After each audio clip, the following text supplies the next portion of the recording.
Évangile de Jésus-Christ selon Saint Luc.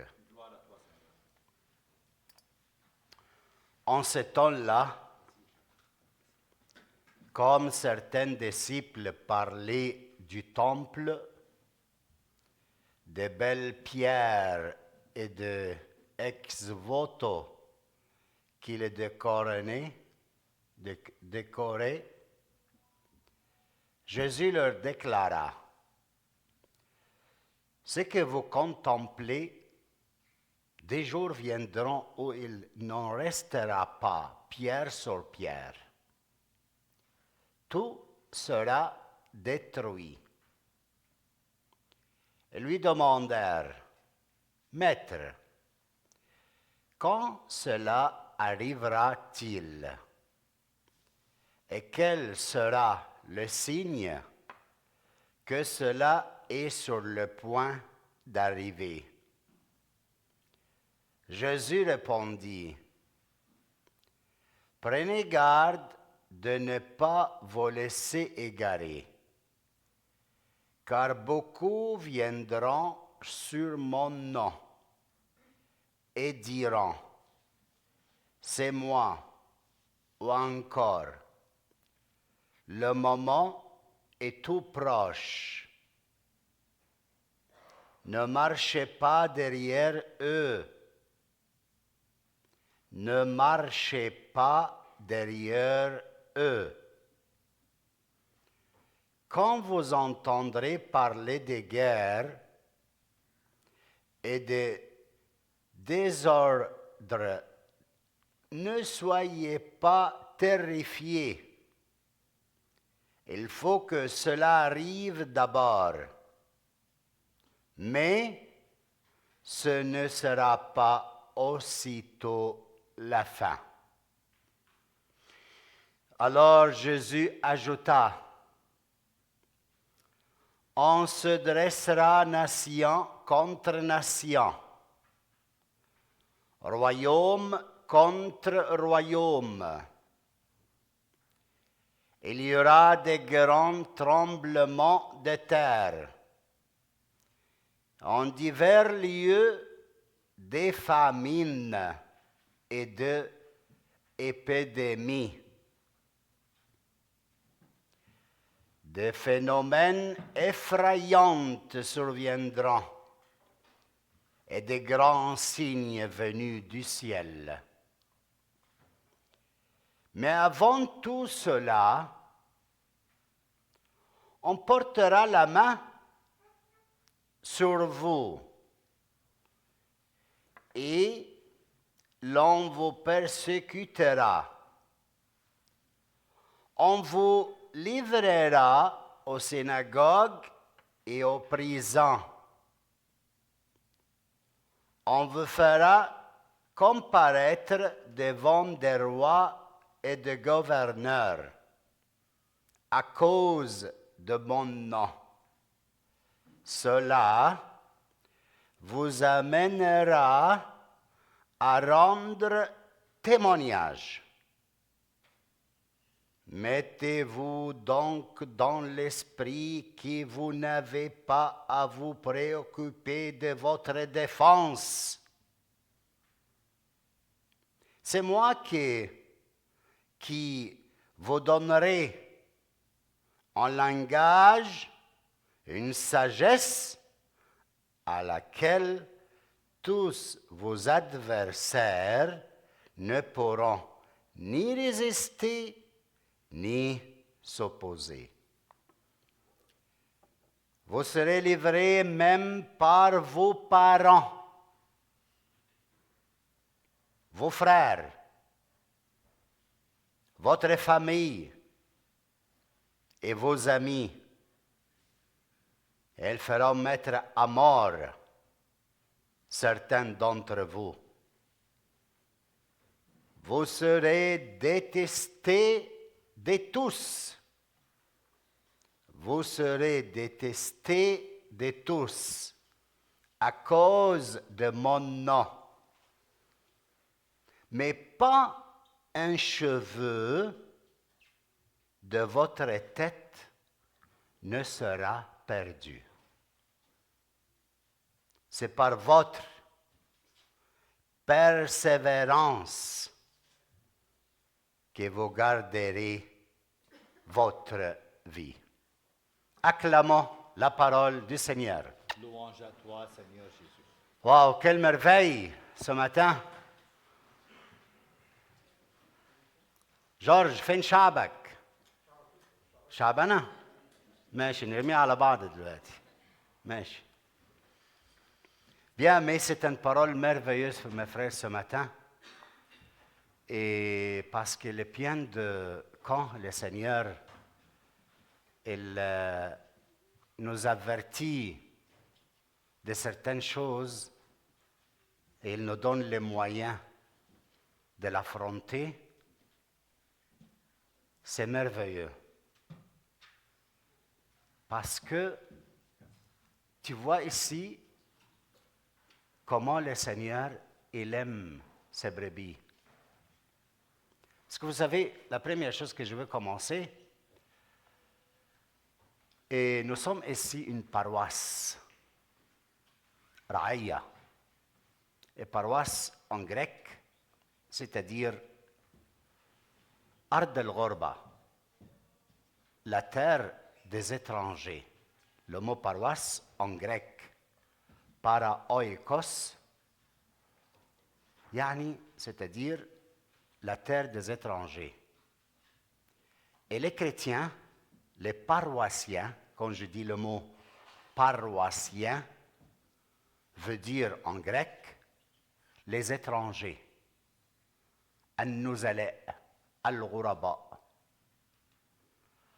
Alors le Seigneur sait que nous sommes des étrangers dans ce monde, dans une terre, paroisse, dans une terre étrangère. Alors qu'est-ce qu'il fait avec nous? Il nous donne les moyens, frères et sœurs, à vivre en plénitude ce temps de passage. Étrangers dans une terre étrangère, qu'ils ont leur watan, leur cité, dans le ciel. C'est pour ça qu'il y a une période. C'est pour ça, dans cette période, ils ont un mission. Alors, qu'est-ce qu'il fait le Seigneur? Il les donne de avertissement. Enfin, il va avoir ça, et ça, et ça. Mais vous, non. Je vous dis, attention, prenez en considération ça. Alors, qu'est-ce qu'il dit exact, le Seigneur, ce matin? Et voilà. Il y a beaucoup de choses. Aujourd'hui, si on reste à parler de cette parole de l'Évangile de Saint Luc 21, il y a beaucoup de choses. Mais j'ai choisi 2 ou 3 maximum. Le Seigneur, qu'est-ce qu'il dit à ses disciples? Prenez garde de ne pas vous laisser égarer, car beaucoup viendront sous mon nom et diront, c'est moi, ou encore, le moment est tout proche, ne marchez pas derrière eux. Type. Et le بيحصل دلوقتي, qu'est-ce qui se passe? Ça suffit d'ouvrir le YouTube, qu'est-ce que vous allez trouver? Combien de fois vous trouvez des prêtres et des conférences et des choses qui parlent sur la guerre de la Chine, Russie, et les États-Unis et l'Europe. Et c'est la fin de temps. Est-ce que vous notez ça? Oui? Et c'est la fin de temps. Le moment s'approche. Et alors, ils doivent sortir. Ils disent, les gangs, le Messie, il dit, c'est moi. Ils restent dans le temple, ils vont prendre le temple. Toutes des histoires qui sont en train de se manifester à nous mettre dans le terreur. Mais qu'est-ce qu'il fait le Seigneur ce matin? Il nous dit, ils vont sortir ceux qui disent, le moment est proche. Ne marchez pas derrière eux. Qui de nous ne va pas marcher derrière eux? Et après, on va comprendre qui de nous, il va marcher derrière eux. Est-ce que notre Seigneur Jésus-Christ est venu ou non? Et qu'est-ce qu'il a porté avec lui? Le royaume de Dieu. Donc, ensemble, nous qui nous avons cru à notre Seigneur Jésus-Christ, mort et ressuscité, il y a entre nous ce qu'il s'appelle le royaume de Dieu, la communion. Quand on prend la communion à la fin de la messe, ce n'est pas une luqmet baraka, mais la communion, elle s'appelle comme ça, c'est parce qu'on est en communion avec Jésus-Christ et avec son enseignement. C'est pour cela, quand nous prenons le même pain, un seul pain, divisé pour tous, c'est-à-dire que nous sommes tous en communion avec celui qu'on mange, qui est notre Seigneur Jésus-Christ, et aussi avec son enseignement, avec ce qu'il a dit, ce qu'il nous a donné comme enseignement. Et si nous sommes en communion avec lui, on comprend bien qu'il est au milieu de nous, que le royaume de Dieu est arrivé. Et nous sommes une partie de cette cité étrangère sur la terre, que nous sommes dans une paroisse, dans une terre d'étrangers, et nous sommes en train de partir dans une mission pour une période vers la patrie céleste. C'est pour ça que Jésus-Christ il dit, ne marchez pas derrière eux, parce que vous appartenez déjà au royaume de Dieu. Alors qui va marcher derrière eux, ceux qui disent, le Christ est là, le Christ vient, le Christ est venu, les guerres, la fin du monde, qui va marcher? Celui qui n'appartient pas au royaume de Dieu, celui qui prend la communion et avec sa vie n'est pas en communion à Jésus-Christ. C'est pour cela qu'il ne décerne pas les signes des temps. Alamat el-azmena. Attention à ça, mes frères. Alors, la première chose importante, Jésus-Christ, il dit seulement à ceux qui parmi nous appartiennent au royaume des cieux. À ceux qui ont fait l'expérience qu'il est venu dans leur vie.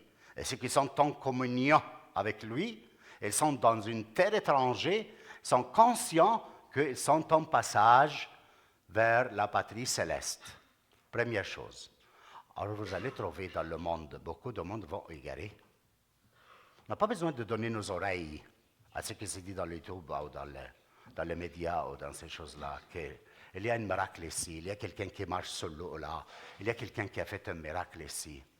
Pas besoin de marcher de tout ça, on n'a pas besoin de donner l'oreille à ça. Pourquoi? Parce que simplement, nous sommes en communion avec celui qui se fait chair, il est parmi nous et il nous a donné d'appartenir à ce royaume.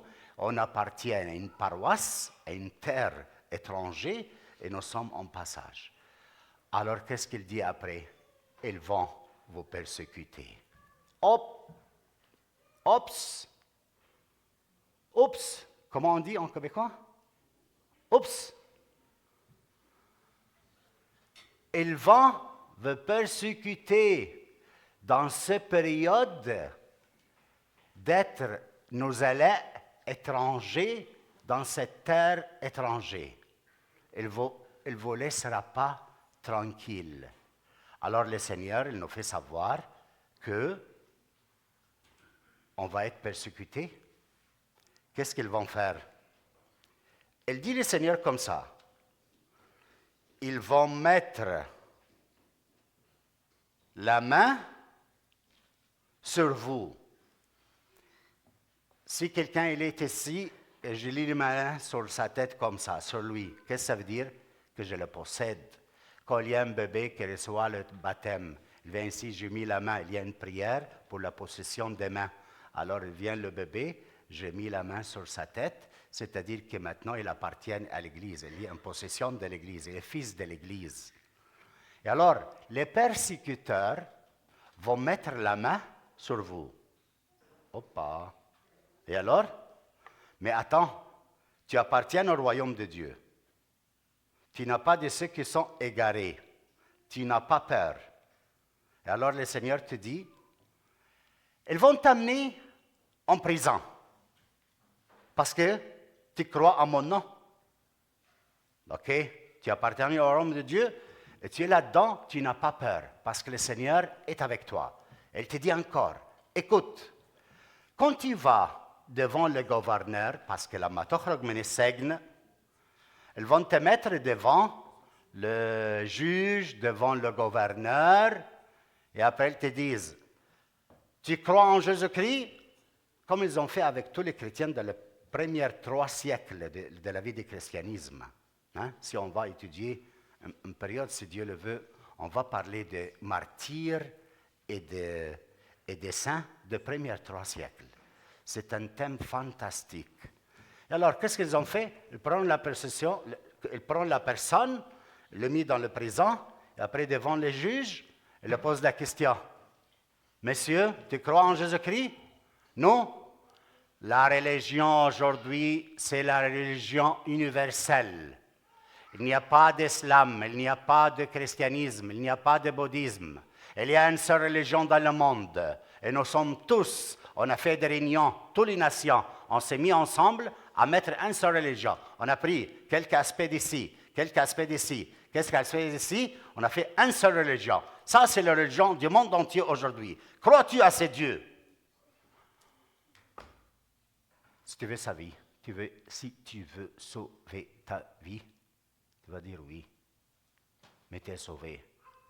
Toute ton place dans la patrie céleste. Alors ils t'ont posé la question. Messieurs, crois-tu à ce Dieu unique dans le monde? C'est le Dieu de tout le monde. Comme ça, si tu crois en lui, on va mettre la paix dans le monde entier. Parce qu'il n'y aura pas plus de guerres entre nations à cause de religion. Je vous dis cet exemple parce que ça commence à sortir. Attention, sur beaucoup de niveaux des médias, ils parlent beaucoup d'une religion pour la terre entière. Une seule. Et qui le met? Les gouverneurs, les chefs d'État, pour imposer la paix et ne pas faire la guerre dans le monde entier. Et alors, tu es mis dans le présent, elle te demande à te confesser cette foi, et toi tu dis non, je crois en Jésus-Christ. Alors la question, ce n'est pas pourquoi Seigneur, je suis là dans le présent, pourquoi je souffre, j'ai laissé ma famille, mes enfants, mais qui va prendre soin d'eux? La question n'est pas ça. La question c'est, Seigneur, qu'est-ce que tu es en train de me dire que je suis là devant ce gouverneur? Alors le Seigneur te dit, attention, qu'est-ce qu'il dit lui avec ces belles paroles fantastiques? Qu'est-ce qu'il dit? Alors le gouverneur, à cause de mon nom, cela vous amènera à rendre témoignage. Qu'est-ce que ça veut dire alors tu es devant le gouverneur? Répétez, pour rendre, Johan, bravo, tu m'écoutes, tu es l'unique qui m'écoute. Pour rendre témoignage. Alors tu es devant le gouverneur, tu es en train de souffrir pour une seule raison. Rendre témoignage à Jésus-Christ devant ceux qui te demandent de renoncer à lui. Et après, qu'est-ce qu'il dit Jésus-Christ? Mettez-vous donc dans l'esprit, toi que tu me rends témoignage devant le gouverneur. Attention parce qu'il va venir pour toi. Alors, mettez-vous donc dans l'esprit que vous n'avez pas à vous préoccuper de vos défenses, de votre défense. ما تهتمش تدافع عن نفسك. C'est moi, Jésus, que vous donnerai en langage, حديكوا لغة, كلام, une sagesse وحكمة à laquelle tous vos adversaires, أعدائكم, ne pourront ni résister ni s'opposer. مش هيقدروا يقاوموكم ولا يقدروا يدافعوكم. فأنا بعتكم في الأماكن دي, je vous envoyais dans ces lieux-là devant le gouverneur pour une seule raison. Rendre témoignage à moi. Ça, c'est mon essai. Comme Jésus-Christ même. Parce que, qu'est-ce qu'il dit Jésus-Christ? Il dit ce qu'il a vécu. Qu'est-ce qu'il a vécu? Un jour, il est amené à Pilate. Pour faire quoi devant Pilate? Pour rendre témoignage à la... Ou bien à la vérité. Et qu'est-ce que c'est la vérité? Que Dieu existe, qu'il est notre Père, qu'il nous soigne, qu'on a une mission. Ça, c'est la vérité. Mais qui appartiennent à la vérité, ils vont le connaître. Alors, pas tous vont faire comme ça. Ça, c'est autre chose. Et la dernière chose, et je termine ce matin, c'est par votre persévérance que vous garderez votre vie. يعني مع كل avec toutes les persécutions qui existent alors et toutes ces situations un peu dures, c'est votre persévérance qu'il vous donnerait la vie. Qu'est-ce que ça veut dire persévérance? Le mot authentique vient de la traduction patience. Et qu'est-ce que c'est la patience? Savoir s'offrir. Avec ta façon de savoir s'offrir dans ta réalité, que tu vas avoir la vie. يا لهوي على اللي بنعمله مع عيالنا دلوقتي، مش لازم يتعذبوا خالص خالص مالص. الواد مش لازم يتعذب خالص. ماما تقول له لا وبابا يقول له لا يعيط. بعد ما يعيط نجري وراه ونروح نجيبه عشان ما يعيطش، يا حرام. يتفلق. مالكو؟ Si nos enfants, ils n'apprennent pas d'apprendre une dose de souffrance, ils ne peuvent pas résister dans le futur.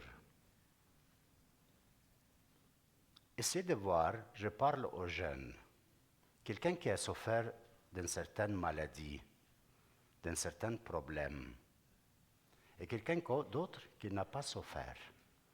Quelqu'un qui a souffert de façon d'être traité, de faire du mal.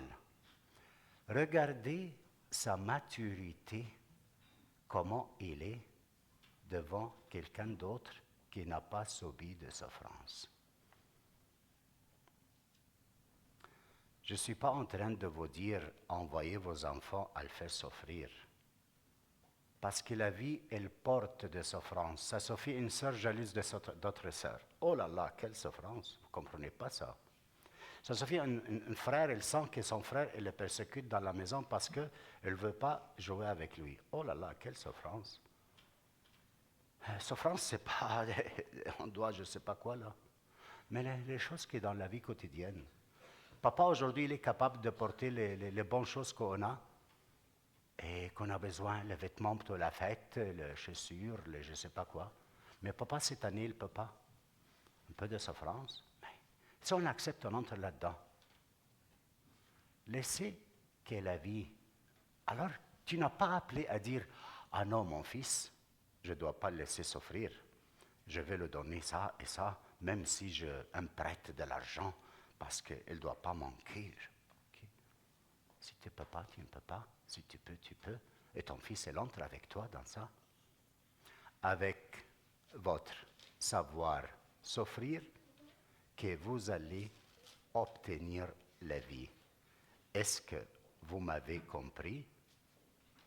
J'ai terminé. Parce que vous avez compris.